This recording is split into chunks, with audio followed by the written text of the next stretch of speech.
Assalamualaikum warahmatullahi wabarakatuh.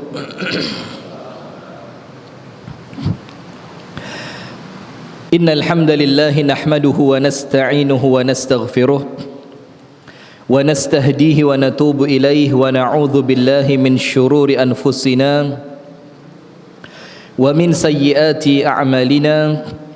Man yahdihillahu fala mudilla lahu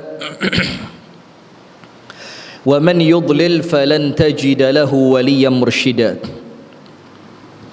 Asyhadu an la ilaha illallah wahdahu la syarika lah wa asyhadu anna Muhammadan abduhu wa rasuluh sallallahu alaihi wa ala alihi wa ashabihi wa man walah. A'udzu billahi minasy syaithanir rajim. Ya ayyuhalladzina amanu taqullaha haqqa tuqatih wa la tamutunna illa wa antum muslimun.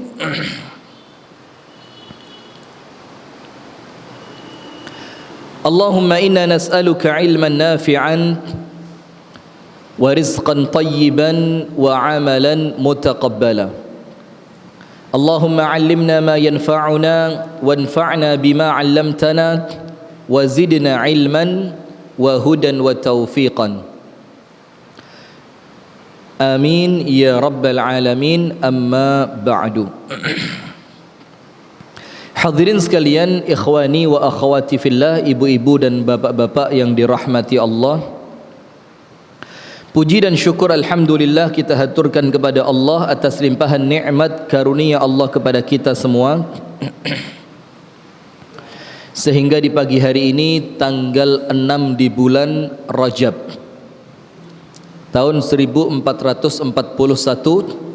Hijriyah, kita kembali dipertemukan Allah setelah izin selama bukan 4 bulan, 3 bulan. Izinnya 3 bulan Pak Haji ya? 3 bulan. Cuma karena pertemuannya sebulan sekali, sebulan izin, 2 bulan gak peduk. Masya Allah. Maka alhamdulillah pagi hari ini kembali bertemu. InsyaAllah pertemuan kita kembali membawa manfaat. Amin ya rabbal alamin. Kemudian salawat beriring salam semoga tercurah dan terlimpahkan kepada suri tauladan kita Nabi besar Muhammad sallallahu alaihi wasallam beserta seluruh keluarga, sahabat, istri dan para pengikutnya yang setia menjalankan sunnah ila yaumil qiyamah. Hadirin sekalian, sebelum kita masuk pada bab yang ke-15 dari kitab Min Akhlaqis Salaf yang ditulis oleh Asy-Syaikh Ad-Doktor Ahmad Farid hafizahullahu taala, dan pembahasan bab yang ke-15 ini pembahasan yang ini paling favorit di antara para laki-laki. Pembahasan paling favorit di antara para suami. Tapi pada hakikatnya menguntungkan istri. Judulnya apa? Kesabaran para salaf di dalam menghadapi gangguan istri.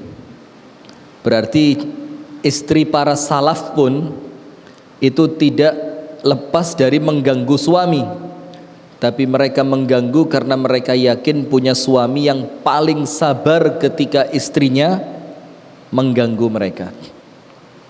Sebelum kita masuk, saya mau sampaikan satu materi yang sangat penting. Tapi saya mohon di sini untuk Anda masukkan ke mindset Anda, ke kerangka berpikir Anda, bahwa yang kita bicarakan ini bukan masalah akidah. Yang kita bicarakan untuk pembuka ini adalah masalah fikih. Ahlan wa sahlan Mas Andi. Lama tidak kelihatan, kemana? Jadi yang kita bicarakan ini, ingat, bukan masalah apa? Akidah. Ini yang kita bicarakan masalah apa? Fikih. Jadi kalaupun nanti setelah ana jelaskan ada sesuatu yang kemudian antum tidak sejalan, biasa. Tidak usah kemudian diambil terlalu berat. Oh, gak iso iki, keliru iki, gak tepak iki. Tidak usah, santai aja. Yaitu masalah puasa Rajab. Coba Anda mau tanya sama antum sebelum Anda lanjutkan. Puasa Rajab hukumnya apa? Sunnah atau bid'ah? Jujur, tidak usah takut, sudah tidak apa-apa. Sunnah atau bid'ah? Bid'ah. Oh ya, yang umum di kalangan teman-teman dan biasa ilmiah sekali kan. Puasa Rajab hukumnya adalah bid'ah. Ana mau balik, masukkan ke mindset antum, puasa Rajab sunnah Nabi. Dan itu insya Allah yang pendapat paling kuat. Ana tidak mau pakai oh ini qala Syafi'i, qala Hambali. La, kita mau ngomong dalil bahwa puasa Rajab sunnah. Dan kita mau tunjukkan di sini minimal 4 dalil. Minimal, paling titik. Artinya yang lain masih ada. Cuma kita mau sampaikan 4 dalil tentang kesunnahan puasa Rajab. Tujuan saya menyampaikan di sini apa? Sebagaimana saya sampaikan di tempat-tempat yang lain, supaya teman-teman yang ngaji sunnah ini tidak gampang menghukumi salah amalan orang lain. Nanti bukan antum yang disalahkan, kajian kita yang dibikin salah. Ngaji di endi? Masjidnya Pak Toyo. Waduh. Sopo Ustadz? Ustadz Rifki. Wah, ini rating bisa turun ini. Nah, maka artinya apa hadirin? Supaya apa? Bukan untuk menyelamatkan kita pribadi, tidak, tapi untuk menyelamatkan kajian-kajian ilmiah sunnah yang kita bawa. Eman, kalau gara-gara sebagian oknum teman-teman yang ilmunya kurang luas akhirnya gampang menyalahkan, nanti yang diserang ustadz-ustadz kita. Antum tidak ada efeknya, antum ngaji tok. Ini sunnah, ini ghuraba. Mek ngono tok antum. Ustadz yang ngisi di tempat lain diboikot, ngisi di tempat lain diboikot, ngisi di tempat lain boikot. Siapa yang rugi? Dakwah sunnah yang kita bawa. Nomor 1, dalil dari Mujibah Al-Bahili. Ada 2 pendapat ulama. Yang pertama Mujibah Al-Bahiliyah, karena dianggapnya sahabat ini bukan laki tapi perempuan, karena namanya memang nama yang cukup kontroversial, bikin orang bingung. Ini Mujibah ini nama laki atau nama perempuan? Maka dalam satu teks hadis dikatakan Mujibah Al-Bahiliyah. Kalau Al-Bahiliyah berarti laki atau perempuan? Perempuan. Dalam dalil yang lain dikatakan Mujibah Al-Bahili. Berarti Mujibah ini bukan perempuan tapi laki. Tapi sudahlah, mau dia laki mau dia perempuan, yang kita ambil teks dari hadisnya. Sebelum kita lanjutkan biar antum tidak bingung, ini hadis diriwayatkan oleh Al-Imam Abu Dawud di dalam Sunan Abi Dawud. Minimal Abi Dawud mendiamkan hadis ini. Mendiamkan itu dalam ilmu mustalah hadis berarti perawinya yaitu Abu Dawud, yang menuliskan hadis ini dalam sunannya yaitu Abi Dawud, meminimalkan hadis ini hasan. Walaupun mohon maaf, sebagian ulama yang lain mengatakan Mujibah majhul. Majhul itu sahabat yang tidak dikenal. Maka kalau sahabatnya tidak dikenal berarti hadisnya apa? Dhaif minimal. Tapi ingat, antum juga perlu ngerti, dalam ilmu mustalah hadis tidak semua hadis dhaif itu dibuang. Ingat loh ini, karena kita ini terbiasa kan dengan kajian-kajian yang hanya mengkhususkan pada hadis yang kuat. Bagus, tidak apa-apa.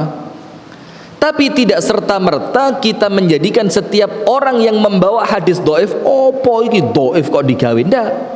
Antum baca kitab mustalah hadis. Dhaif itu hanya penilaian dari segi rawinya. Boleh jadi hadis itu awalnya sahih karena salah satu di antara perawi ternyata kemasukan perawi yang tidak kuat, maka semua yang kuat jadi korbannya. Maka hadis yang seharusnya kuat karena munculnya satu perawi yang lemah, maka hadisnya menjadi lemah. Intinya apa? Dhaif belum tentu salah. Ini anak coba merubah mindset antum ini. Tujuannya apa? Biar bukan anak masukkan syubhat ke antum loh. Enggak, jangan salah paham. Wah, ini memasukkan syubhat. Lah. Ini kita ngomong ilmu. Lah, kita ngomong apa? Ilmu. Sudah. Jadi hadis mujibah siapa perawinya? Abu Dawud dalam kitab Sunan Abi Dawud. Yang kedua, Al-Imam Abu Dawud mendiamkan. Mendiamkan itu minimal Imam Abu Dawud mengatakan hadis ini hasan. Walaupun tidak kita pungkiri, sebagian ulama yang lain mengatakan hadis ini sifatnya apa? Dhaif.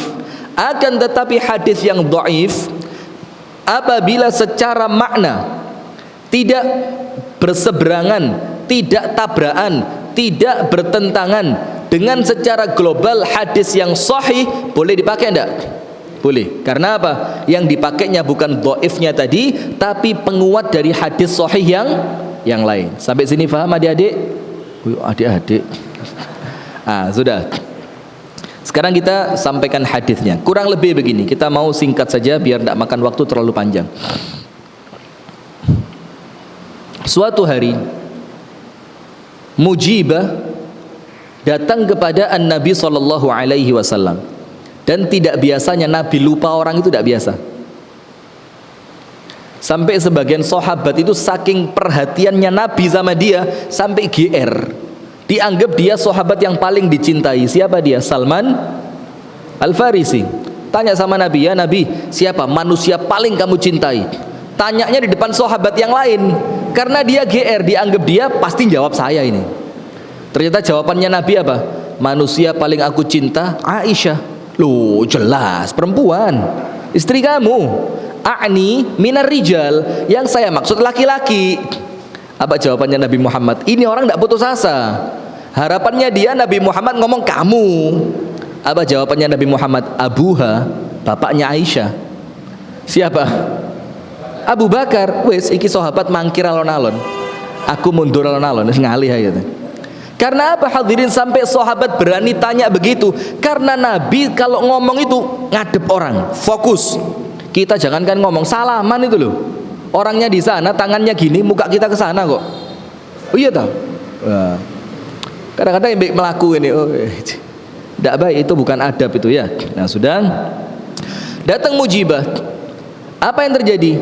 An-Nabi SAW lupa dengan Mujibah. Bahasa Jawanya pangling. Bahasa Indonesianya apa? Pangling itu apa?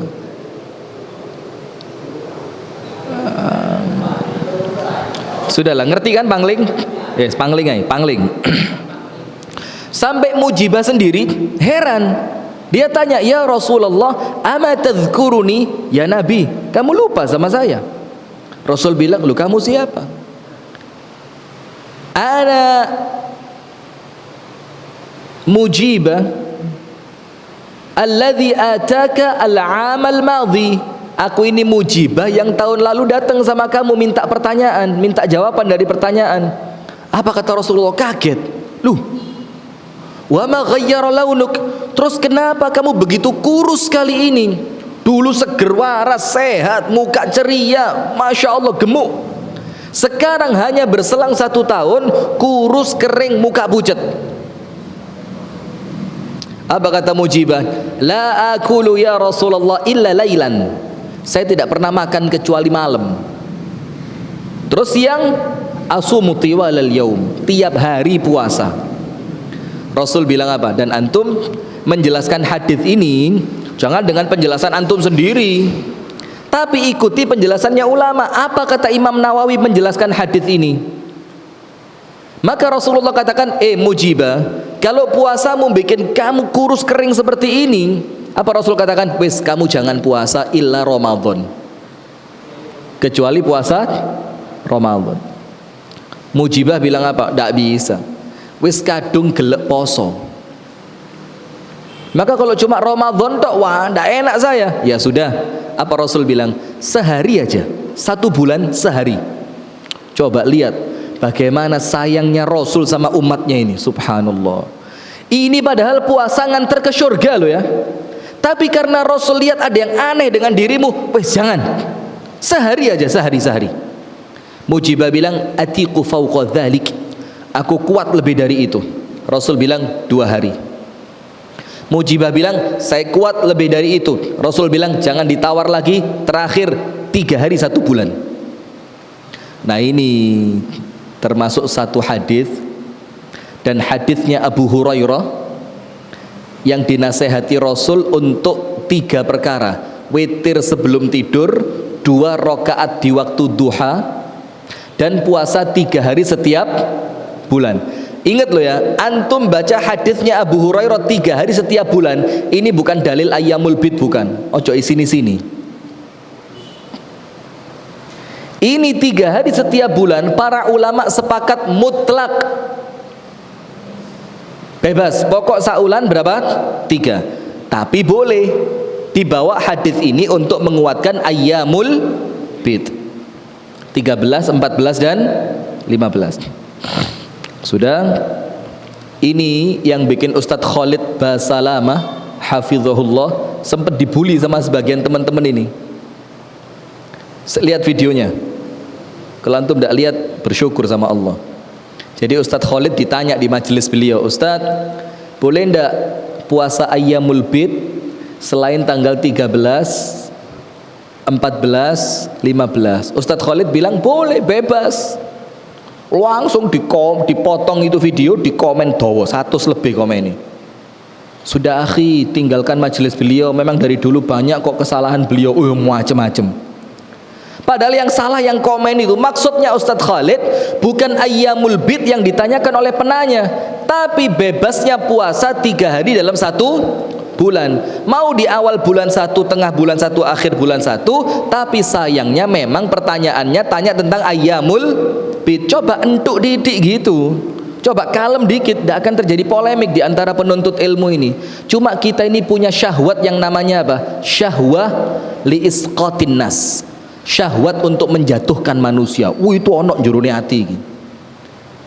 Dan kalau mengkritik orang yang muncul syahwat untuk menjatuhkan orang lain, hati-hati, ujub namanya, bukan ikhlas.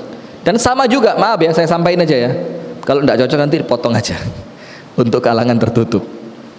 Kita ini jadi salafi cuma kepingin di pandangan manusia, tidak kepingin jadi salafi di pandangan Allah. Maka betul-betul takut kalau melakukan sesuatu yang dianggap temennya bukan salafi, khawatirnya bukan khawatir sama Allah, khawatir gelar kesalafiannya dicoret sama temennya. Iya apa enggak? Nah, sudah, artinya antum jadi salafi bukan untuk Allah, untuk ujub di depan manusia. Sampai Muhammad jenggotnya hilang, bingung deh, bingung, ya Ustaz hilang jenggotku Ustaz, ya Allah. Tanya sama Muhammad, ente mau dibilang salafi sama Allah atau sama manusia? Jangan khawatir, mat, tak bela nih. Walaupun salah ente, salah. Sudah. Lanjut. Nah, maka hadirin, Rasul bilang apa sama Mujibah? Sudah Mujibah, kalau memang kamu kuat puasa, supaya badanmu tidak terkesan kena mudorot gara-gara puasa, nanti puasa disalahin, maka bagaimana? 3 hari jangan ditawar lagi. Setelah itu Mujibah bilang apa? Ya Rasul, biasa sebulan full loh, mosok cuma 3 hari?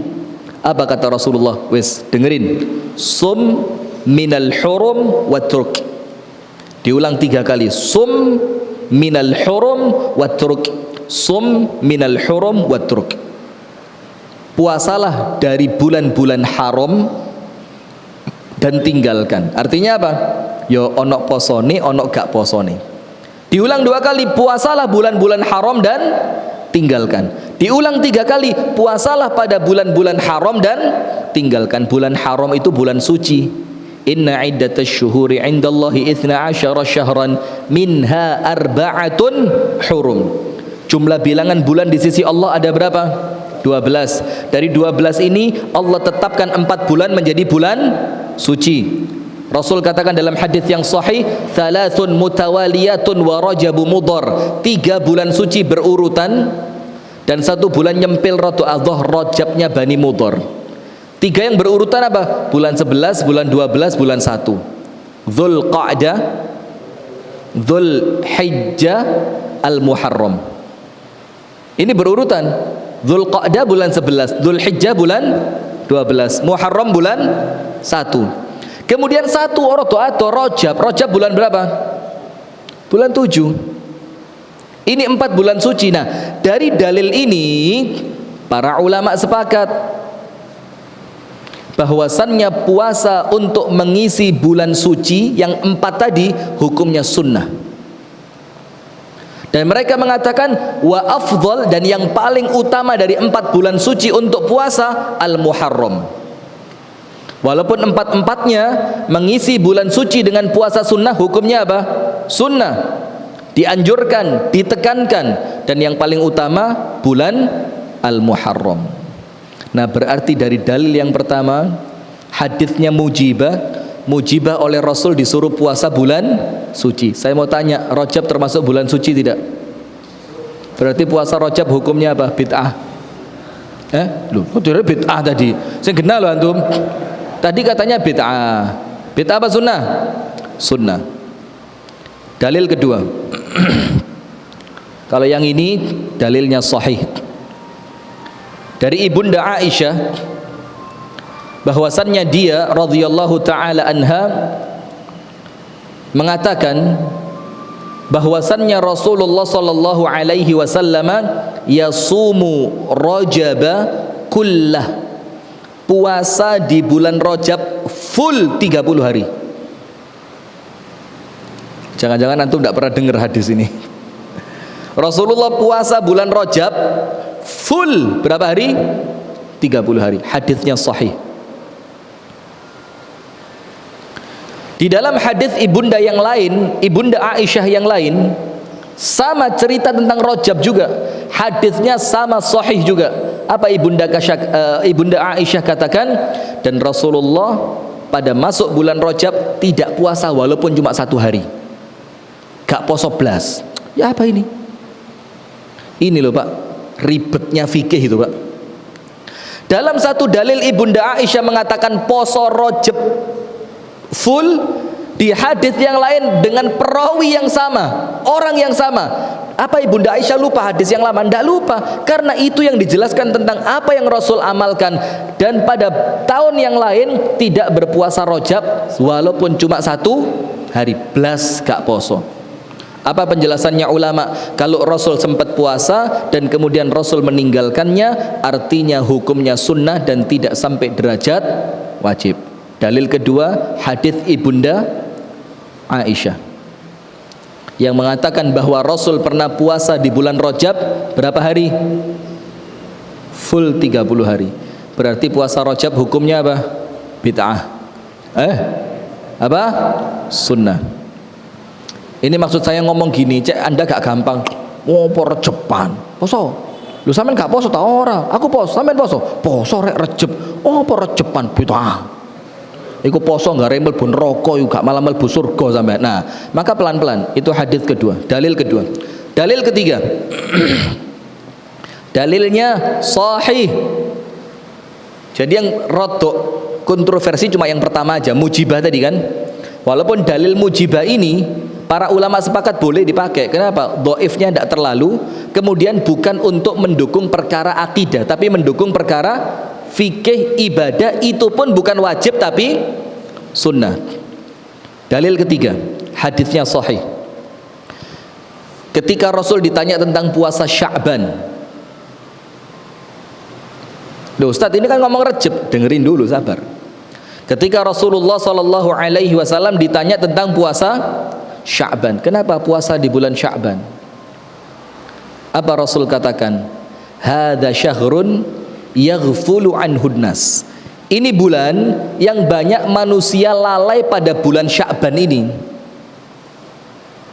Baina Rajab wa Ramadan. Kenapa banyak manusia lalai? Karena bulan ini diapit 2 bulan baik. Karena Rajab bulan ke-8, Sya'ban bulan ke-8, dia diapit 2 bulan baik. Berarti bulan 7-nya apa? Rajab termasuk bulan suci. Bulan baik enggak? Baik. Setelah Sya'ban selesai, masuk bulan baik enggak? Bulan baik, bulan apa?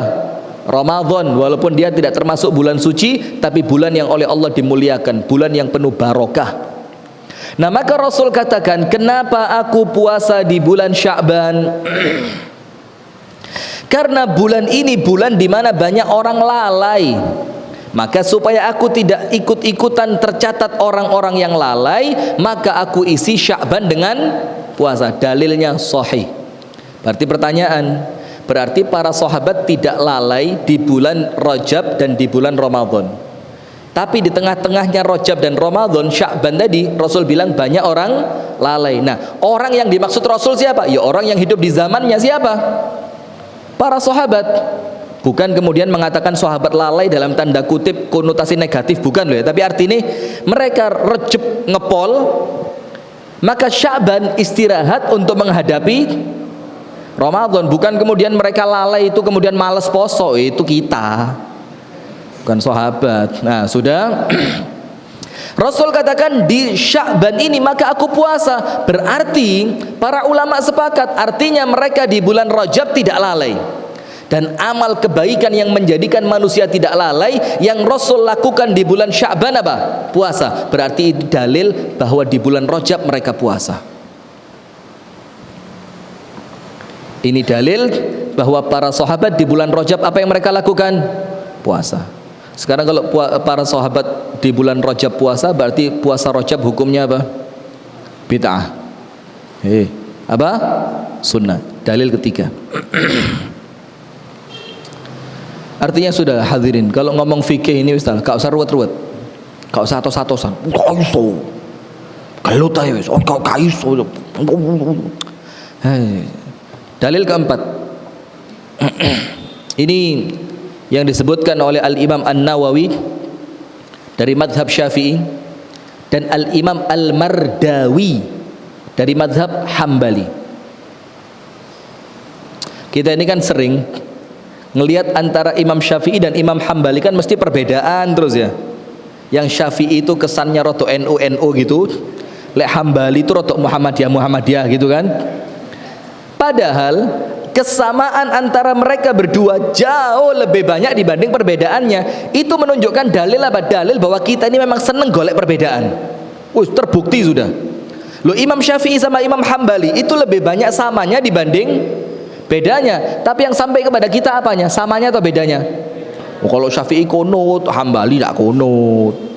Loh, kalau Syafi'i bilang kirim doa tidak nyampe, kalau Hambali bilang nyampe, kirim pahala Quran dulu.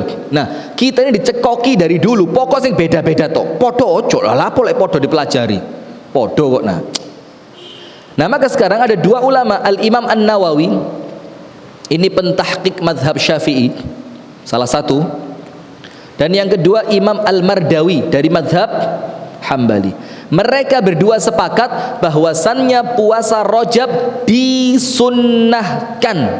Sekarang saya mau tanya, Imam Nawawi sepinter itu bilang sunnah, antum berani bilang bid'ah? Imam Mardawi dengan madhab Hambali yang begitu keras megang dalil itu mengatakan puasa Rajab sunnah. Terus kita yang dalil cuma tahu kulit-kulitnya saja berani bilang bid'ah. Nah, ini namanya kita dididik untuk kurang ajar kepada ulama. Termasuk satu yang Anda mau sampaikan hari ini. Tapi tetap seperti prinsip kita sebelumnya ya, cocok antum pakai, tidak cocok wis dianggap tidak pernah dengar lah ya. Apa itu? Ngajarin murid awam untuk tanya dalil itu tidak ada dalam pendidikannya para ulama. Ngajarin orang awam tanya mana dalilnya, itu bukan pendidikannya para ulama. Karena awam cukup ngerti hukum dan mereka tidak dituntut mengerti dalil. Dan para ulama mengatakan fatwanya ulama untuk orang awam seperti dalil untuk orang alim. Faham? Fatwanya ulama untuk orang awam, tapi ulamanya ya pilih-pilih ya, jangan ulama sing gondrong-gondrong kemudian ngomongin ngawur-ngawur, ya beda lagi. Fatwanya ulama untuk orang awam itu derajatnya fatwa ini sama seperti di kalangan para ulama derajatnya dalil. Masa tidak ngerti sih? Oh paham, saya yang suudzon berarti ya. Nah jadi begitu. Nah maka ngajarin murid tanya dalilnya. Dalilnya apa? Itu tidak adab itu. Dan ini Pak, kalau antum tanya sama ulama betulan, Syekh, ana mau tanya ini, istri ana sudah 3 hari ini ana talak pertama. Tapi kemudian pokok cerita masalah, hukumnya bagaimana Syekh, jatuh talak atau tidak? Misalkan Syekhnya bilang jatuh, terus antum tanya dalilnya apa? Diantem kursi antum. Serius. Kalau tidak percaya, antum buka fatwa di TV-TV Saudi. TV Saudi padahal, Saudi. Ketika ada membuka fatwa lewat telepon, itu tidak pernah ditunjukin dalilnya. Ketika ada orang tanya, ya Syekh ini kan Ramadan, ini begini, saya punya utang begini, bagaimana bayarnya? Bayar nanti setelah Syawal, karena keduluan Ramadan. Tidak ada hukuman Syekh? Tidak ada hukuman. Dalilnya apa Syekh? Depan teleponin, patah ini, tet. Karena mereka itu tanya, kalau semua orang dituntut ngerti dalil Pak, tidak ada orang berangkat nang sawah macul Pak.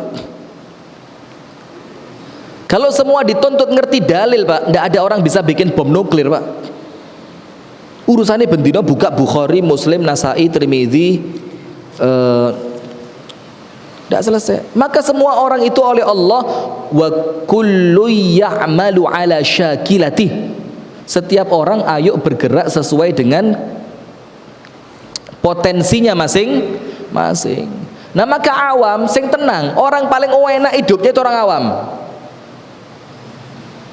Kalau panjenengan ikut ulama yang terpercaya ternyata salah, Anda tidak dosa. Kalau ulama bingung, oleh salah ya apa dosa? Karena sudah ngaku diri sebagai ulama. Nah, maka yang keempat, lihat, saya bacain biar antum jelas. Yang pertama, Al-Imam An-Nawawi dalam rangka mewakili mazhab Al-Imam Asy-Syafi'i mengatakan, qala ashabuna, teman-teman kami, ashabuna artinya mereka para ulama dengan mazhab Syafi'i. Wa minas saumil mustahab saumu ashhuril hurum wa hiya Dzulqa'dah, Dzulhijjah, Al-Muharram wa Rajab wa afdaluha Al-Muharram. Disebutkan oleh Al-Imam An-Nawawi dalam kitabnya Al-Majmu'.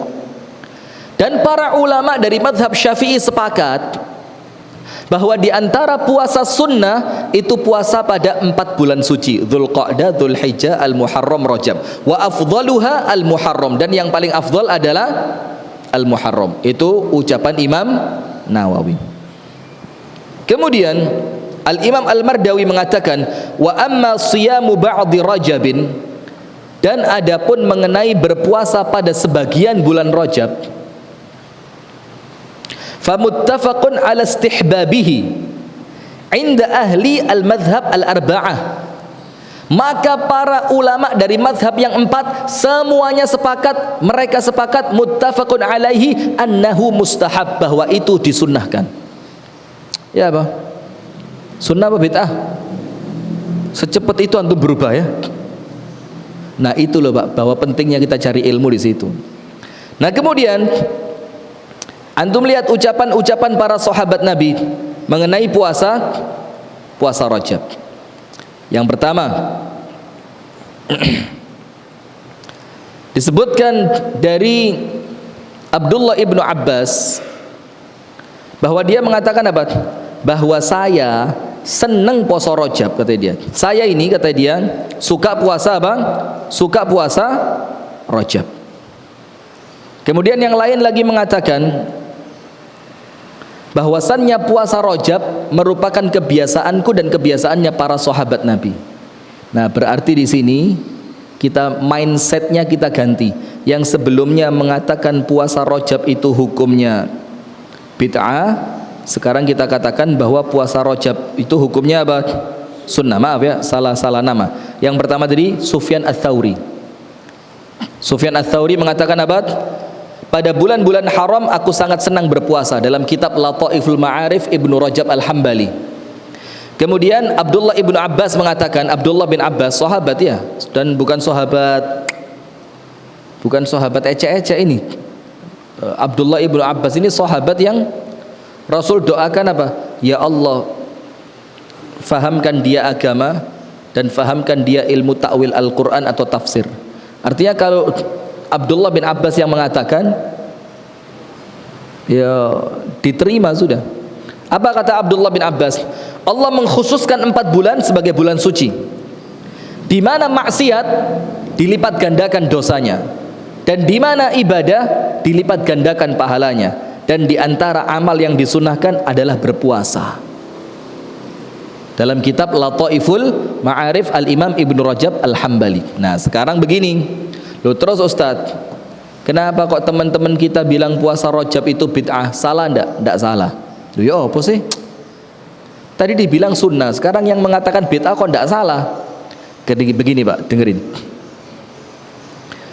Kita katakan sebagai judul kita masukkan ke mindset kita bahwa Rajab puasa di dalamnya hukumnya apa? Sunnah. Sunnahnya Nabi, sunnahnya para sahabat Nabi, dan penjelasannya para ulama. Dengan 4 dalil tadi, mujibah, dalil Ibunda Aisyah Rasul puasa Rajab sebulan penuh, dalil tentang puasa di bulan Sya'ban. Kenapa Rasul puasa Sya'ban? Karena bulannya lalai. Sebelumnya orang tidak lalai. Sebelumnya bulan apa? Rajab. Yang keempat, Rajab termasuk bulan suci, dan Abdullah bin Abbas mengatakan salah satu cara para sahabat mengisi bulan suci dengan apa? Puasa. Al-Imam An-Nawawi mengatakan disunnahkan berpuasa pada bulan suci, yang paling afdal bulan Al-Muharram. Al-Imam Al-Mardawi mengatakan para ulama mazhab yang 4 sepakat bahwa berpuasa pada bulan suci hukumnya sunnah. 4 dalil ya. Nah sekarang untuk mereka yang mengatakan bid'ah, kenapa bid'ah? Ayo jawaban, antum kan bilang bid'ah.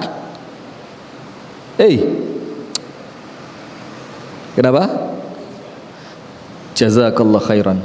Nah di tempat kita ini Pak, karena rata-rata, kalau tidak boleh bilang mayoritas, ya ada lah yang puasa Rajab itu mereka puasanya bukan dengan 4 dalil umum tadi, tapi mereka puasa pendorongnya apa? Barang siapa berpuasa 1 hari di bulan Rajab diampuni dosanya selama 8 tahun. Barang siapa berpuasa 5 hari di bulan Rajab suaminya tidak akan nikah lagi, misalkan gitu lihat. Woi maka ibu-ibu rebutan ini, woi 5 dino mbak, minimal 5 mbak. Kenapa? Bojomu dijamin gak rabi maneh mbak. Woi, misalkan loh, ini bukan begitu, bukan, tapi misalkan. Jadi pengkhususannya itu loh. Kemudian ada lagi, barang siapa berpuasa 8 hari. Jadi dalil mengkhususkan hari per hari dari bulan Rajab untuk puasa dengan keutamaan yang mereka tuliskan, ternyata itu dalilnya palsu. Sampai Imam Ibnu Rajab punya 2 kitab. Kitab yang pertama waktu-waktu yang keren untuk ibadah, Lataiful Ma'arif. Kitab yang kedua Ibnu Rajab bilang apa? Khusus menjelaskan mengenai bulan Rajab, Tabyinul Ajab fi fadli syahri Rajab. Menjelaskan keajaiban orang-orang yang ngomong tentang keutamaan Rajab. Kenapa dijelaskan begitu? Karena semua dalilnya palsu, sebagiannya dhaif. Jadi Ibnu Rajab objektif. Dia punya kitab Lataiful Ma'arif, beliau juga punya kitab apa? Tabyinul Ajab. Artinya supaya umat Islam ini memiliki pemahaman yang pertengahan, mu'tadil, tidak ekstrim kanan, tidak pula ekstrim kiri, pertengahan, jalannya enak. Orang itu kalau jalannya enak Pak, kenceng, gak gampang kesel. Coba menceng ini, gladuk 10 meter dromos. Kalau lurus, itulah kita bersyukur kepada Allah. Laqad khalaqnal insana fi ahsani taqwim. Para ulama salah satu menafsirkan ahsani taqwim itu apa? Kalau jalan awake kenceng.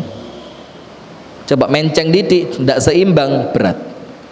Nah maka orang kalau bawa truk itu mesti ngatur bawaannya, mesti diatur ya apa? Ya apa caranya motorku ngerem gak oleng. Kenapa? Mereka ngatur beban coba tidak miring. Sama hidup kita beragama juga begitu. Jangan sampai ekstrim kanan atau ekstrim kiri. Yang satu mengatakan kuabe gak oleh, situ mengatakan ora popo, khilafiyah. Ini bingung murid saya ini mau diajak kemana gitu loh. Nah sudah. Sekarang yang menjadi masalah karena yang dijadikan dalil untuk puasa Rajab bukan 4 dalil tadi. Tapi yang dijadikan dalil untuk puasa Rajab itu mereka menggunakan dalil yang palsu. Karena apa? Innamal a'malu binniyat. Orang itu bisa puasa dapat pahala, bisa juga puasa dapat dosa. Loh ya apa Ustaz podo-podo poso nih? Loh iya, tergantung apanya? Niat. 1. Poso Senin. Kenapa puasa Senin? Loh Kanjeng Nabi mensunahkan. Pahala apa dosa? Pahala. Ada orang puasa Selasa. Lah apa kok Selasa? Wetonku Selasa. Amalannya sama enggak? Sahurnya sama? Buka puasanya sama? Pembatalnya sama. Sama semua. Kenapa yang Senin pahala, yang Selasa dosa? Faktor niat. Yang Senin untuk mengikuti Nabi puasa hari Senin, yang Selasa karena dia menganggap, Kanjeng Nabi wetone Senin poso Senin, lah aku wetone Selasa ya posone Selasa. Dalilnya ada loh, Pak. Salah dia? Salah, tidak usah bingung. Kenapa salah? Tidak ada sahabat Nabi yang puasa Kemis, puasa Jumat, puasa Sabtu, puasa Minggu karena apa? Wetone Jumat, Sabtu, Minggu, tidak ada. Tapi mereka mengkhususkan diri dengan apa yang dilakukan oleh siapa? Rasulullah. Nah, itulah kenapa dalil pun kalau tidak difahami dengan benar itu yang bikin ruwet. Maka memahami dalil itu dengan cara pemahamannya para ulama. Maka saya ingetin antum, saya ingetin diri ana sendiri, saya ingetin ikhwan, saya ingetin akhwat, jangan menjadi salafi tapi menggugat salaf. Jangan menjadi apa? Salafi tapi menggugat pemahamannya para salaf. Siapa para salaf itu? Ulama mazhab yang 4 itu semuanya salaf. Artinya kan lucu, kita ini bergerak untuk menghidupkan dakwah salafiyah, tapi kita ini berusaha mengkritik para salaf kita. Loh, mengkritik secara ilmiah monggo, tapi sampai menyalahkan, gak wedi kuala ta. Nah, itu yang perlu kita fahami. Nah, maka sekarang antum tulis, tidak boleh mengkhususkan 5 hal kecuali dalil. Tidak boleh mengkhususkan 5 perkara kecuali harus mendatangkan apa? Dalil. Nomor 1, mengkhususkan amalan. Tidak boleh tanpa dalil. Sing diwaca apa, Mbak? Surat Yusuf. Misalkan begitu. Kenapa? Anakmu cek ganteng. Lah kan kesian perempuan-perempuan yang waktu hamil apalan surat Al-Fil. Ya apa ini kan? Lagi serius. Nah, maka yang pertama mengkhususkan apa? Amalan. Tidak boleh antum mengkhususkan 5 perkara ini kecuali ketika mengkhususkan wajib mendatangkan apa? Dalil. Dan di sini pentingnya pemahaman dalil. Nomor 1, yang tidak boleh mengkhususkan tanpa dalil, mengkhususkan amalan. Amalannya apa? Misalkan dikhususkan, anu Mas, moco surat Toha. Misalkan begitu. Sekarang ketika dia katakan kudu Toha, kudu Mas. Lah ndak Toha, gak oleh, gak sah. Nah, maka saat itu baru kita telusuri, loh kok kenapa harus Toha, atau kenapa harus Yusuf, atau kenapa harus surat Yunus, atau kenapa harus surat Yasin, atau kenapa harus surat As-Sajdah. Semuanya ketika ada pengkhususkan amalan, misalkan amalannya apa? Amalannya kudu anu Mas, kudu poso. Loh, misalnya amalannya kudu poso, gak oleh Mas. Nah, maka mengkhususkan amalan perlu apa? Dalil. Maka semua amal yang dikhususkan mesti ada dalilnya. Malam Jumat sampai Jumat sore Al-Kahfi, ada dalilnya? Ada dalilnya. Kemudian Ramadan diwajibkan puasa, amalannya harus puasa. Tidak boleh, aku gak poso wis Ramadan apa? Aku tak semedia. Boleh tidak? Tidak boleh. Kenapa? Karena dalilnya mengatakan khusus ibadahnya apa? Puasa. Nomor 2, mengkhususkan jumlah bilangan. Tidak boleh sakarepe dhewe.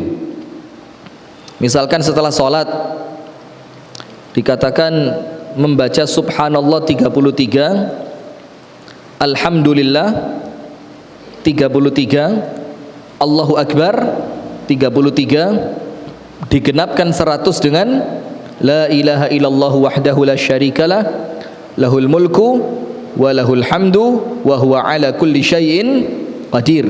Apa keutamaannya? Kalau dibaca setelah selesai salat, huttat khatayahu wa in kanat mithla zabadil bahar. Allah ampuni semua dosa antum walaupun sebanyak buih di lautan. Masya Allah. Coba. Terus ternyata kita ganti jumlahnya. 33 kok, empane kurang. Piro? 40 wis. Nah, akhirnya ndak jadi 33, dia katakan kudu 40. Kudu Mas. Lek 33 iku apa ibadahe anu iku? Iku awam. Sampai niki khos. Berarti lek khos kudu ditambahi piro? 40. Dikhususkan harus berapa? 4. Enggak boleh. Tanya, lu kenapa kok harus 40? Padahal dalilnya mengatakan 33. Atau begini, kalau kepingin anaknya tampan baca surat apa tadi? Yusuf. Tapi sepisan gak oleh, Mbak. Kudu piro? Macane iku ping 17. Nah, 17-nya ini namanya mengkhususkan apa? Jumlah bilangan. Tanya, lu kok iso 17 kenapa, Mbak? Teliti, ada enggak dasarnya 17? Kalau enggak ada, maka enggak boleh. Nomor 1 mengkhususkan amal, nomor 2 mengkhususkan jumlah bilangan. Nomor 3 mengkhususkan waktu, tanggal, jam ataupun hari. Secara umum mengkhususkan waktu. Gak boleh ngawur. Gak boleh ngawur.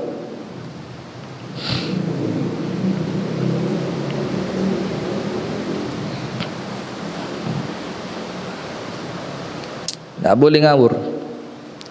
Kenapa gak boleh ngawur? Karena mengkhususkan waktu itu wajib mendatangkan apa? Dalil. Paham ya? Contoh begini, sampean Mbak lek kepingin anaknya ganteng, bocone Yusuf berapa kali tadi? Saya sudah lupa. 17.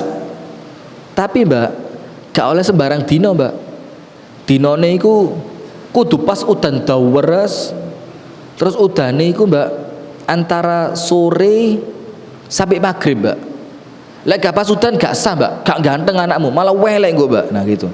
Misalkan begitu. Nah, artinya mengkhususkan waktu pas hujan tadi ini tidak boleh kecuali dengan apa? Dalil. Atau ya anu Mbak, kudu diwaca Mbak, Rebu.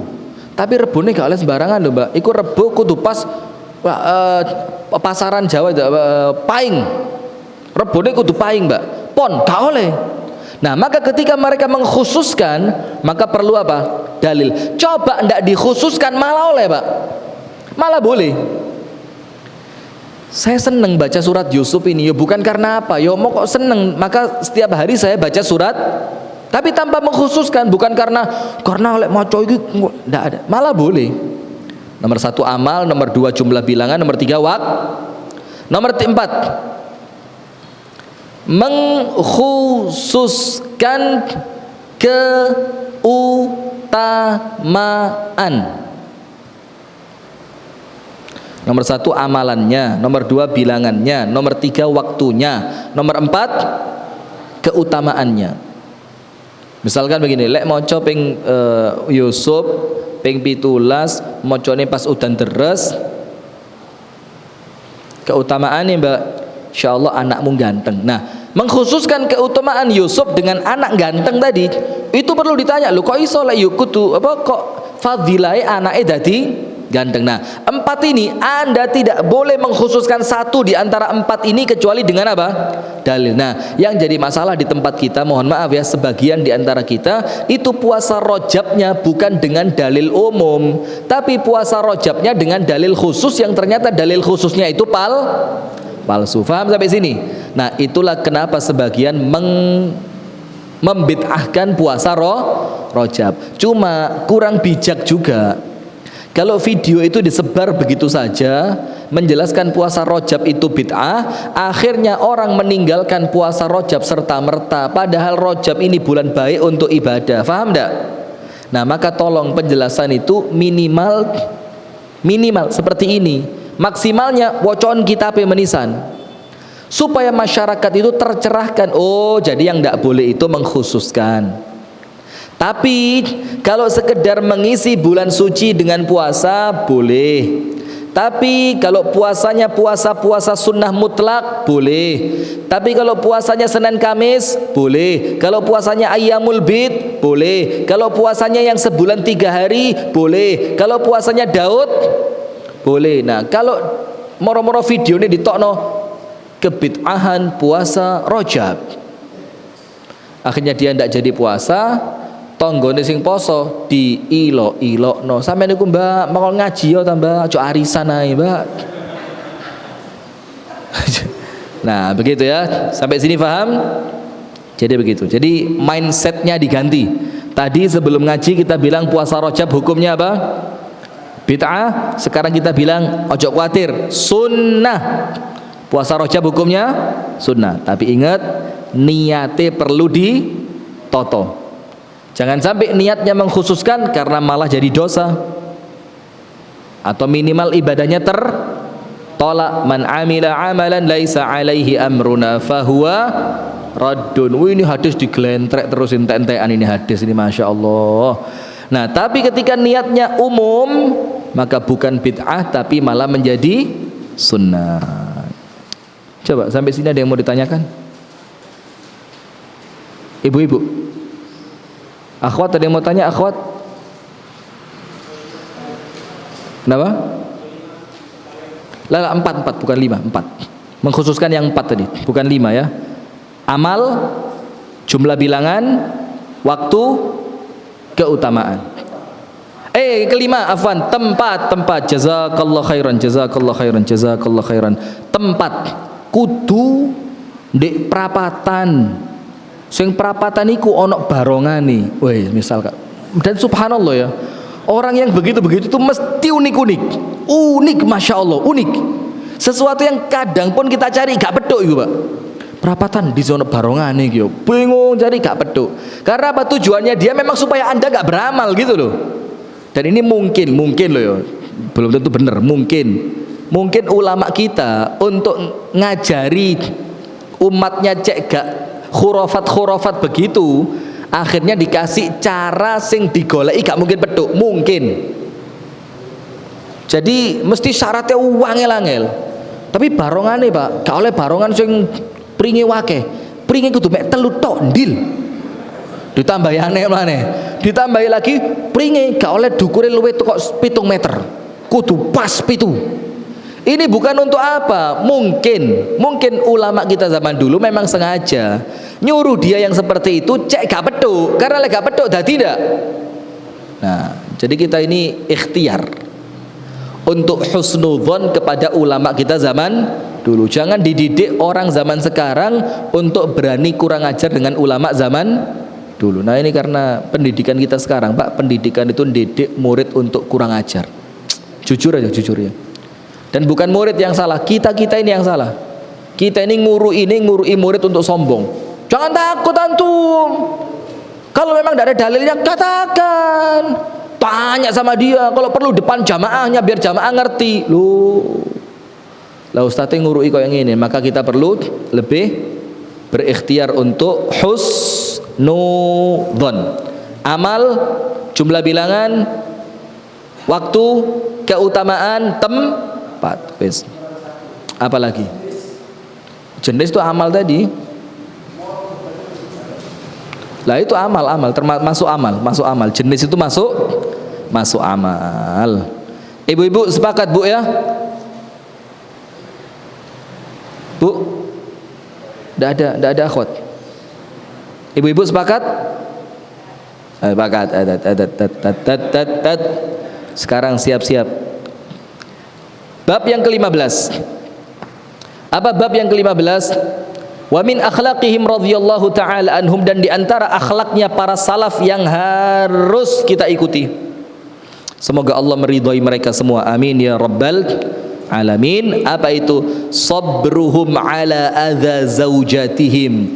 Para salaf itu, ayo Pak, ngoco diri masing-masing. Para salaf itu paling sabar kepada istrinya. Paling sabar. Sampai Syekhul Islam Ibnu Taimiyah itu cerita, ada seorang laki-laki diganggu istrinya 20 tahun, gak ngamuk blas. Berapa tahun? 20 tahun, gak kate ijol tombok, ndak. Sabar. Allah ganti apa kesabarannya? Diganti anak yang solehnya, Masya Allah, gak masuk akal. Solehnya keterlaluan. Sampai teman-temannya anak tadi bingung. Akhirnya bapak-bapaknya datang. Kok iso anak sampean wapi koyo ngene iki? Lu abot, Mas. Sampeyan didike apa? Yo ngajine apa padha ndek Imam Syafi'i kono. Suka pinggire belakang BP apa? Gedung apa? Situlah belakang itu. Podo ngajine. Sekolah podo dendi SD Muhammadiyah. Oh iya. Lho kok anake sampean wapi? Abot, Mas. Apa amalane? ibuke kasar. Lu terus ibuke kasar, aku sabar. Nah, dan begitu. Anda tahu tafsirnya Abdullah bin Abbas. Wa ashiruhunna bil ma'ruf fa in karihtumuhunna fa asa an takrahu syai'an wa yaj'alallahu fihi khairan katsira. Pergauli istrimu dengan cara yang baik. Kalau kamu membenci dia, boleh jadi dari apa yang kamu benci Allah ganti dengan kebaikan yang banyak. Apa kata Abdullah bin Abbas? Seorang suami yang sabar atas kekurangan istrinya, Allah menggantikan dengan kesabarannya itu diganti dengan anak yang soleh yang bakal menyenangkan bapaknya. Masya Allah. Coba. Maka sekarang ini didik-didik cerai, gak cocok apa? Jijri saya gak kuat. Gak cocok kenapa? Bayo Pak, kayak 50.000 ku sedina gak cukup. Gak cocok kenapa? Bah, lek gawe lipstik tas tuku sekali gawe entek. Apa digaya apa gak dicokot. Nah, maka sabar. Jadi kesabaran para salaf atas gangguan siapa? Istrinya. Dan bukan sampai situ, Pak. Ada lagi. Wa syuhuduhum anna kullama bada min zaujati ahadihim minal mukhalafat lahu suratu muamalatihi li rabbih. Dan dia yakin, Pak, kalau ada sesuatu dari istrinya yang tidak baik, itu dia tidak menyalahkan istri, tapi dia langsung muhasabah, mesti ada yang salah tentang saya kepada Allah ini. Maka Allah mengingatkan lewat siapa? Istri. Misalkan begini, biasanya kalau panjenengan pulang, istri senyum, Masya Allah, langsung jeruk anget datang. Tidak lama istri bilang, Mas, air angetnya sudah siap, mandi. Keluar kamar mandi, baju sudah rapi. Oh, biasanya ngono. Tiba-tiba Anda pulang, istri mencep apa? Beseng, podo ae. Lah bahasa Indonesia, cemberut, sewot, cemberut, pahit. Tanya, mana jeruk angetnya? Cerak jeruk, bikin sendiri. Sudah jeruk bikin sendiri, duduk diminum, nunggu air anget untuk mandi. Mana air angetnya? Semua satu rumah minum apa mandi air dingin. Kok kamu air anget? Mandi air dingin. Loh, kaget. Maka ketika itu jangan langsung, wah ini SP1 ini turun surat peringatan pertama ini, kok baleni pegatan ini. Bukan begitu, tapi mereka langsung apa? Langsung introspeksi. Kok bisa istriku yang biasanya baik tiba-tiba seperti itu? Jangan-jangan ada sesuatu yang salah dengan antara saya dengan Allah. Dan ada kejadian di zaman para salaf, zaman tabi'in. Anda baca dalam kitab Siyar, ada seorang laki-laki kerja keluar rumah. Ketika suami ini keluar, ada tukang air yang ngirim air untuk istrinya, air untuk kehidupan sehari-hari. Jadi tukang air gitu dorong, masukin air ke kamar mandi sampai penuh, kemudian masukin air ke tempat air untuk masakan. Lalu itu tukang air keluar. Tiap hari begitu. Tidak pernah sekalipun ada komunikasi. Pokok dia ketuk tuk tuk tuk, istri bukain pintu, dia sembunyi di balik pintu, dia isi air, keluar, selesai. Urusan duit bulanan sama suami. Tiap hari. Dan jalan bertahun-tahun sudah. Suatu hari itu tukang air ketika mau keluar, pintunya dibuka, perempuannya dicium. Baru itu tukang air keluar. Istrinya langsung mikir, ada sesuatu sama suami saya hari ini. Ketika suaminya pulang ditanya, kamu tadi di tempat kerjamu melakukan apa? Suami langsung dek. Ngerti suami, emang kejadian apa sama kamu? Tukang air, tidak pernah-pernahnya ngomong, hari ini nyium dia. Apa suami bilang? Subhanallah, tadi ada satu pembeli masuk ke tokoku, cantik dia, duitnya kurang. Aku bilang sama dia, kekurangannya biarin, tapi saya minta kamu saya cium. Aku cium dia, kamu dicium orang. Hati-hati, hati-hati. Laki-laki sing seneng SMS-an sama perempuan tidak jelas ini. "Ukhti, sholat tahajud dong." Alah, sopo serigala-serigala semua ini. Akhwatnya ya gitu juga. Akhwat ini digombali ya seweneng garai. Insyaallah antum ini ketika bercadar semakin nampak auranya. Betul oh akhi, betul. Kenapa nampak auranya? Cadar antum warnanya merah. Wah, ya mesti ayolah abang ngurup ya. Nah, jadi hati-hati yang semacam itu. Maka Rasulullah bersabda apa? Uffu ta'ufu nisaukum. Jaga diri kalian, maka istri kalian akan menjaga dirinya untuk kalian. Jadi tidak ada rumah tangga baik kalau dua pihak tidak bisa baik, tidak bisa. Dan inti kebaikan pertama di tangan siapa? Suami. Jadi ketika ada sesuatu dari istrinya, maka suami itu langsung apa?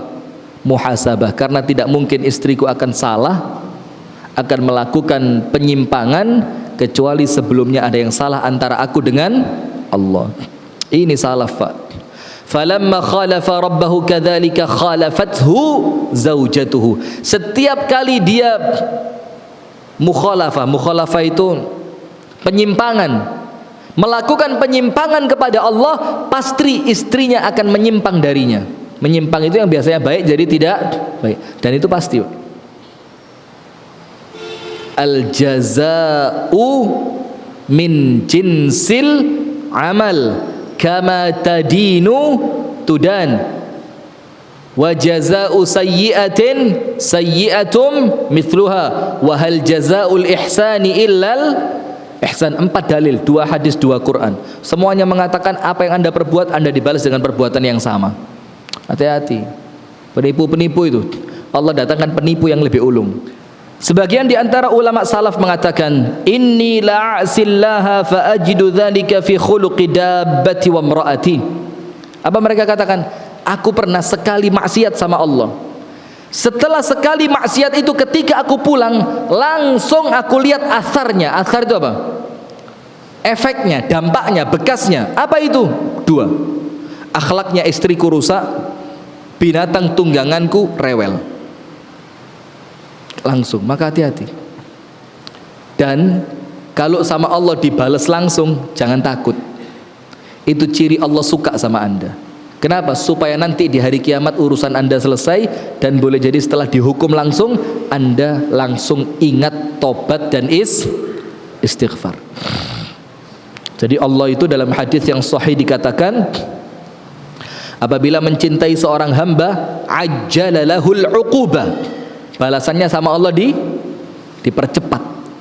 Kenapa? Biar cepat tobat, dan supaya nanti di akhirat urusannya sudah selesai. Ada satu ustadz di Malang, Ustadz Muhammad Syukur, atau mungkin Mas Andi ya. Subhanallah, dari kami kenal sampai terakhir kami ketemu, ciri khasnya 2 yang saya lihat dari dia. Kalau wudhu, tidak habis air sak gelas. Dan itu istiqomah. Kalau kita kan kadang-kadang tok ya, kadang-kadang ya cobalah ikhtiar supaya tidak mubazir air gitu. Tapi kadang-kadang pas panas betul, ya gemerujuk banyu nih. Iya, dan normal lah ya. Itu yang pertama. Yang kedua, tidak pernah sholat kecuali di masjid dan di awal waktu. Masya Allah. Suatu hari berangkat mau pengajian ke Sidoarjo atau mau ke Malang gitu. Adzan zuhur di mobil. Beliau bilang, ayo sholat. Yang nemeni, yang nyetirkan bilang, mangke mawon Ustadz, di depan ada masjid lagi enak, lebih bagus. Ternyata masjid yang lebih bagus itu yang lebih rapi, kemudian toiletnya segala macamnya bersih. Ternyata di masjid itu ada acara, akhirnya tertunda sholatnya. Antum tahu, tidak jauh dari masjid yang mau dituju ini, nabrak truk, jeret, entek montori. Apa kata Ustadz Muhammad Syukur? Ini caranya Allah ngingetin saya ini, karena Allah sayang jangan sampai saya kehilangan apa yang sebelumnya saya istiqomahkan. Jadi kalau orang beriman gitu Pak, langsung husnudzon sama Allah. Kutuk malah nyerani supir, tak kandani mandek, gak mandek kok lho gitu. Enggak, tapi apa? Langsung muhasabah. Wa kanu radhiyallahu taala anhum, dan mereka para salaf semoga Allah meridhai mereka. Amin ya rabbal alamin. Bismillah. Yu'adduna ilal mar'ati haqqaha 'alal kamal, dan para suami dari kalangan salaf itu memberikan haknya istri sempurna. Dan ingat, di antara hak istri yang dilalaikan suami itu apa? Bicara. Kita ini ngajak ngomong istri kadang-kadang tidak kuat ya. Karena ya istri ini kadang-kadang kurang kesadaran sih. Lah mau urusan gula tumplek cerita nang suami kelak ya kebangetan. Lah iku mang lho Bang. Tuku gula 2 kilo Bang. Ditak suntek nang toples iku. Sing situk Bang, ya Allah, disenggol anakmu tumplek nang. Kita ya mikir ya Allah, gak ana cerita liyane ta. Gak dirongok lagi kuatir dosa didengarkan nih kok terlalu receh ya, gula tumplek itu loh. Ibu-ibu dengerin maka Bu ya. Suami nih Bu, wes kakean cerita sing gak enak Bu. Ketika panjenengan sampai rumah, maka ceritakan yang apa? Yang enak dan sesuatu yang betul-betul penting. Faham ibu-ibu ya?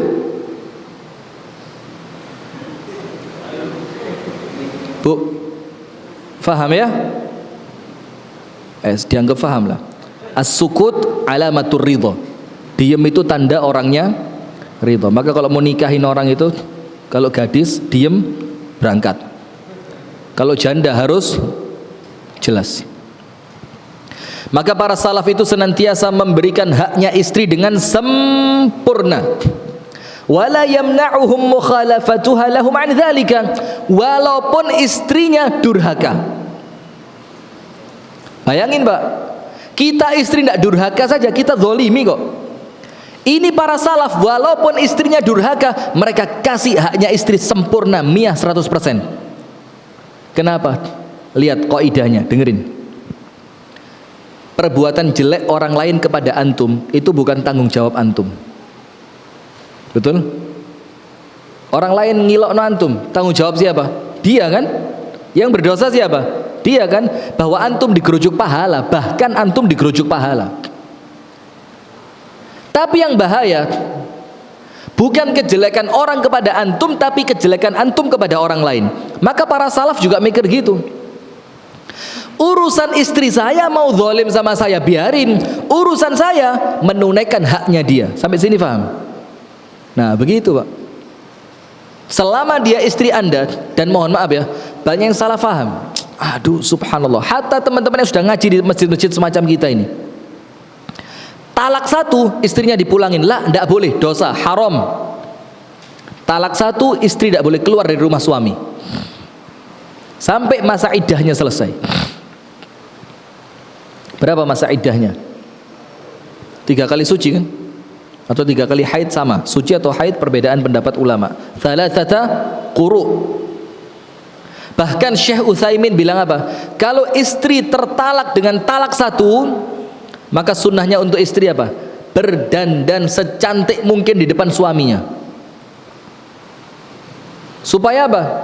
Supaya istri bisa kembali kepada supaya suami bisa kembali kepada istri itu tadi. Karena talak 1 itu istri masih haknya siapa? Suami. Dan orang yang istrinya sudah 4, kemudian salah satu di antara 4 istrinya ditalak, tidak boleh langsung nikah sampai masa iddah istri yang ditalak selesai. Kenapa? Kalau masa iddah istri yang tertalak belum selesai, artinya istrinya dia masih berapa? 4. Kalau saat itu dia nikah lagi, berarti istrinya dia berapa? Nah, itu yang kadang-kadang teman-teman ini tidak paham. Kom tak cerai, langsung telepon Grab bareng alamat orang tua. Apa ini? Tidak boleh. Jadi walaupun istrinya itu membangkang, kalau bahasa kita itu nusyus gitu ya, boleh tidak dihukum? Boleh. Tahapannya ada berapa? 3. Nomor 1, tidak diajak berbicara. Tapi subhanallah istri tidak diajak ngomong sekarang seneng kok. Dia punya WA. Loh ini musibah ini. Serius musibah ini. Sehingga ketika tidak diajak berbicara suaminya, dia punya teman banyak di dunia maya. Tapi ini betul-betul azab untuk istri zaman dulu. Kenapa? Dia tidak punya teman kecuali suaminya. Zaman dulu Pak. Sehingga ketika suami tidak mengajaknya berbicara, itu hukuman berat buat dia itu. Lah istri kita sekarang jamaah pengajian koncone, tonggo sebelah koncone, apalagi sesama wali murid koncone. Di WA ini lebih dari 100 kontak teman semua.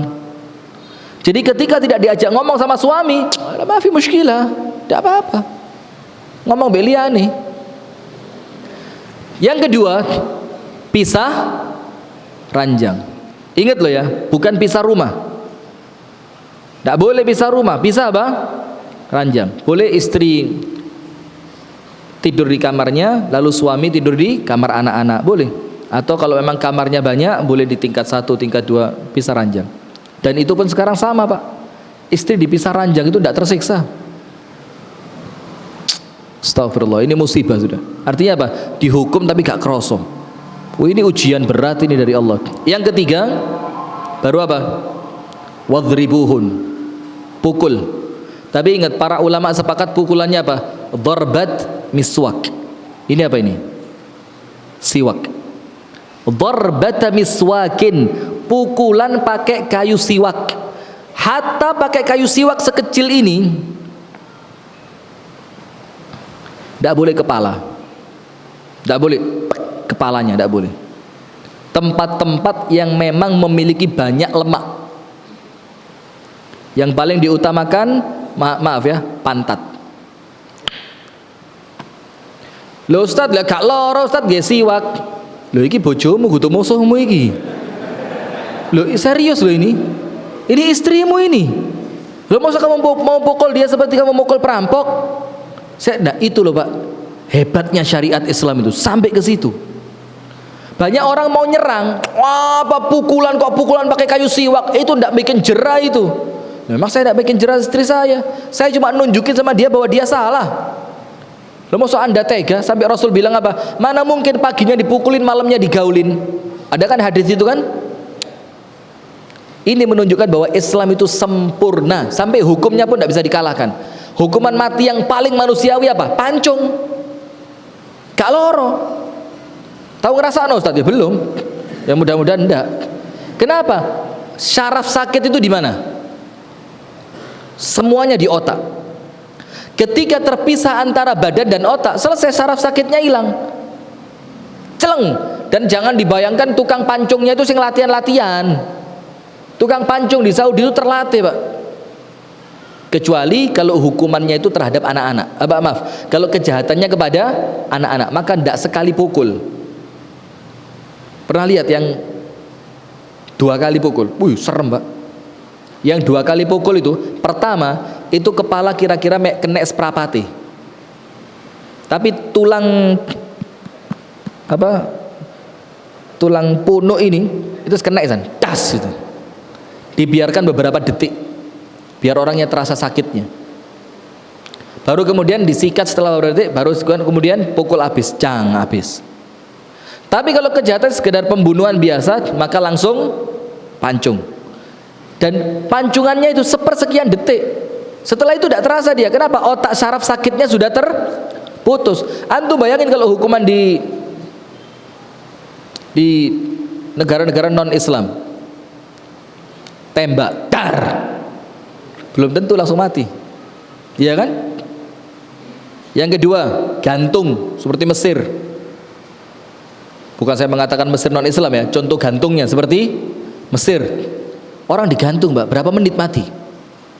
Oh, beratnya ini leher nahan. Coba tarik ini apa ini namanya? Ini loh, jakun antum, coba tekanin ke atas gini. Perih enggak? Perih. Dan itu pakai kabel, pakai tali. Atau orang Eropa zaman dulu, kursi listrik.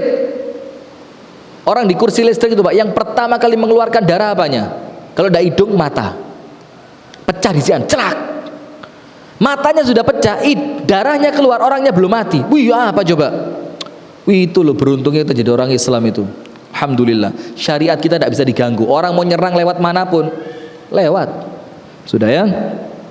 Wa kana Ali ibnu Abi Thalib radhiyallahu taala anhu yaqul, Ali bin Abi Thalib mengatakan, dengerin, min sa'adatil mar'i khamsatu asya, bahagianya manusia ketika punya 5 perkara. Nomor 1, an takuna zaujatuhu muwafiqatan, istrinya nurut luar biasa. Coba tanya suami-suami ini biar istri ngerti. suami ini ndak perlu kok terlalu dikudang koyo pacaran, kamu bagaikan bulan. Ndak minta suami ini. Suami itu paling seneng ketika suami itu paling seneng ketika istrinya dibilang, "Dek, tidur." "Dek, jangan keluar." Ndak keluar. "Dek, bikinin." "Dek, jalan."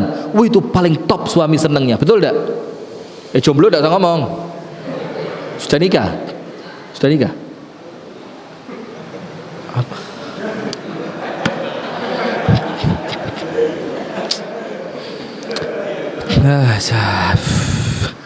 Jadi istrinya apa?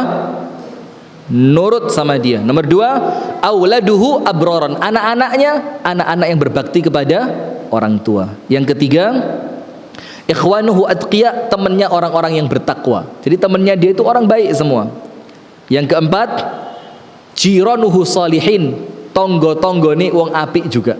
Temannya baik, tetangganya juga baik. Yang terakhir, rezekinya ada di kampungnya. Jadi tidak perlu keluar negeri, bahkan mungkin tidak perlu keluar kota. Rezekinya dia ada di kampungnya. Maka hati-hati. Kenapa masyarakat kita ini banyak yang kerja jadi TKI, TKW ke luar negeri? Ada dosa, Pak. Hina itu, Pak. Maka saya dulu di Jakarta ditawari gaji besar kerja di PJTKI hanya untuk ngecek surat berbahasa Arab perjanjian antara TKI TKW dengan kafilnya di Saudi. Hanya ngecek tulisannya toh. Gaji besar. Sempat tergiur saya. Tapi saya mikir, ini ngirim ibunya orang untuk keluar negeri yang belum tentu majikannya baik, dan dia pergi keluar negeri tanpa mahram. Mikir saya, ya Allah, mosok kuliah syariah hanya untuk kerja TKW TKI. Saya tolak akhirnya karena ada sesuatu yang salah ini. Dan jangan bangga, ada yang salah ini. Ada yang salah. Wa qala Nabi sallallahu alaihi wasallam, Nabi sallallahu alaihi wasallam bersabda, khairukum li ahlihi wa ana khairukum li ahli. Orang yang paling baik adalah orang yang paling baik kepada siapa? Istrinya. Kenapa begitu? Karena orang kalau baik sama teman, baik sama jamaah, baik sama ustadz, baik sama tetangga, jaim boleh jadi. Mek cek diwarah api. Tapi kalau sama istri, jaimnya berapa lama? Paling mek saulan, 2 wulan, 3 wulan. Setelah itu keluar tabiat aslinya, ngentut ing ngarepe suami. Macam-macam ya kan? Artinya kalau dia bisa baik sama istrinya, itu baik yang asli, baik yang hakiki. Maka ukuran orang baik bukan di luar rumah. Di mana? Dalam rumah. Maka antum tidak usah gaya tok di luar rumah. Kalau di rumah antum jadi kucing. Istri bilang, mas, apa?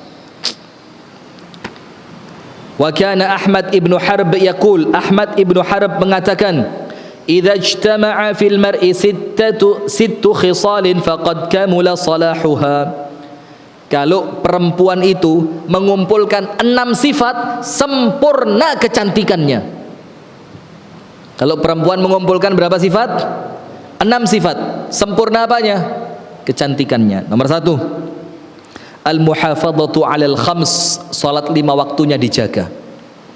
Nomor 2, tawa'iyata zaujiha, nurut sama suaminya. Nomor 3, wa mardatu rabbiha, yang dicari keridhaan Tuhannya. Yang keempat, wa hifdzu lisaniha minal ghibati wan namimah, lisannya terjaga dari apa? Ghibah dan namimah. Tidak tahu ada apa enggak sekarang. Yang kelima, wa zuhduha fi mata'id dunya, zuhud tentang kenikmatan dunia. Enggak ngomong, enggak mintanya itu gamis terus. Mas, gamisnya selawas, Mas, koncoku ngaji lho, Mas, gamisnya genti. Bukan itu yang diminta. Dia zuhud tentang kenikmatan dunia.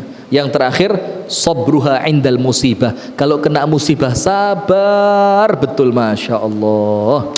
Kalau antum dapat istri model begini, Pak, antum sakiti kualat dunia, kualat akhirat. Nomor 1 apa? Menjaga sholat 5 waktu. Nomor 2, taat sama suami. Nomor 3, mencari ridho Allah. Nomor 4, menjaga lisan dari ghibah dan namimah. Dan ini kita tidak tahu masih ada apa enggak. Nomor 5, zuhud pada kenikmatan dunia, perhiasan dunia. Yang keenam, sabar ketika mendapatkan musibah. Dan semua ini terkumpul dalam Ummu Salamah radhiyallahu taala anha. Dan terkumpul pula pada siapa? Ibunya Anas bin Malik. Siapa?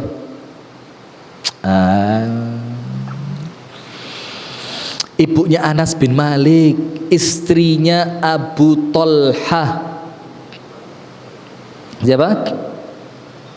Siapa? Siapa namanya? Masya Allah, saya salah tempat kayaknya. Bukan, ini majelis taklim ya? Ini majelis taklim atau apa ini? Atau kelompok supporter Mojokerto Putra ini? Apa? Rumaisa atau Rumaisa. Namanya siapa? Namanya bintu Milhan al-Ansariyah. Depannya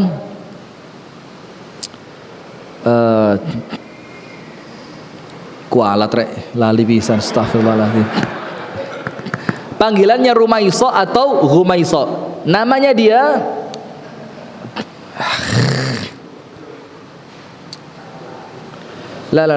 bintu Milhan al-Ansariyah. Namanya Ummu Sulaim. Barakallahu fiik. Mudah-mudahan nikah 4 antum. Amin ya rabbal alamin.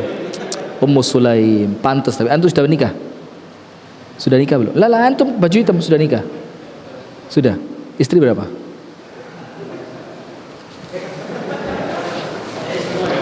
Enggak apa-apa. Kalau istri baru 1, itu namanya jomblo 3/4. Jomblo berapa? 3/4. Karena dari 4 kuota dia baru terisi 1. 3/4-nya masih. Jadi kalau ditanya orang, Mas sudah beristri? Jomblo 3/4. Jomblo 3/4 semua ini. Isi Pak, diisi. Kesian perempuan-perempuan yang tidak punya suami itu, kesian. Dan mereka butuhkan suami yang solih semacam antum ini. Jangan sampai antum korbankan wanita baik nikah dengan laki-laki tidak baik. Apalagi antum yang sudah istiqomah di pengajian-pengajian sunnah. Harus ambil itu perempuan-perempuan yang tidak punya suami. Ya tidak harus janda juga sih, tapi kalau ada janda ya setuju ya.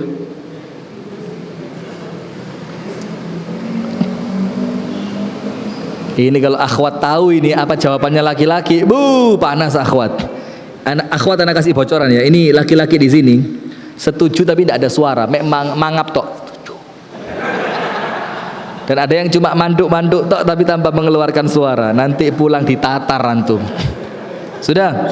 Yang terakhir, wa min akhlaqihim ma'a zaujatihim kadzalika sabru ala islahihinna amalan biqaulillahi ta'ala wa'mur ahlaka bis-salati wastabir 'alaiha. Dan di antara bentuk kesabaran suami adalah kesabaran suami ketika mendidik istri. Maaf loh ya, kita ini kalau cari istri mesti istri yang terbaik. Tapi ya mohon maaf, kadang-kadang memang ada orang yang baik, memang sengaja Allah uji dengan istri yang kurang baik. Nah maka bentuk kesabarannya para salaf itu ketika mendidik istrinya, sabar betul, sabar. Ngajarin istri untuk istiqomah sholat, ngajarin istri untuk istiqomah puasa, ngajarin istri untuk istiqomah berteman dengan teman-teman yang baik, ngajarin istri untuk istiqomah menjaga lisan, ngajarin istri untuk sabar ketika kena musibah. Itu bentuk kesabaran suaminya para salaf. Sebagaimana Allah berfirman dalam surat Thaha 132, wa'mur ahlaka bis-salati wastabir 'alaiha, perintahkan keluargamu mendirikan salat dan bersabarlah ketika memerintahkan mereka. Wa amalan biwasiyati Rasulillah sallallahu alaihi wasallam, dan mereka mengamalkan wasiat Rasulullah sallallahu alaihi wasallam. Apa wasiat mereka?